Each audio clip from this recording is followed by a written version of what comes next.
તો રાજકોટમાં આયોજિત ખોડલધામ મહોત્સવમાં કેન્દ્રીય મંત્રી મનસુખ માંડવિયાએ નિવેદન આપતા જણાવ્યું કે સમાજમાં મહાજનપણું જાળવવું ખૂબ અઘરું છે। તેમણે એવરેસ્ટ અને સિયાચીન ગ્લેશિયરના પોતાના પ્રવાસનું ઉદાહરણ આપતા સમજાવ્યું કે સફળતાની ટોચ પર પહોંચવા કરતાં ત્યાં ટકી રહેવા ઘણો સંઘર્ષ કરવો પડે છે। જેમ વાસણ 2-3 વર્ષ કસાઈ કે કટાઈ જાય તેમ સમાજમાં પણ સમય જતા ખામીઓ આવી શકે છે। માંડવિયાએ ઉપસ્થિત મેદનીને હાકલ કરી હતી કે આપણે સૌએ સાથે મળી અને આપણી સામાજિક એકતા ઉપર લાગેલો આવો તમામ કાટ દૂર કરવાનો છે।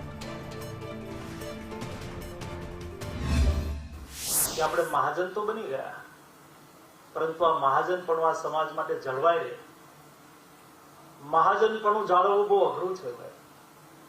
એવરેસ્ટના ટોચ પર તો બહુ આસાનીથી પહોંચી જવાય છે, પરંતુ હું તો સિયાચીન ગ્લેશિયર ગયો છું, મને ખબર છે ત્યાં કાતિલ ઠંડા પવન હોય, ઓક્સિજન ના હોય, ટકવું અઘરું હોય। મહાજન બન્યા પછી આપણું મહાજનપણું ટકી રહે એના માટે થઈને આપણું ખોડલધામ પ્રેરણાનું કેન્દ્ર બની શકે।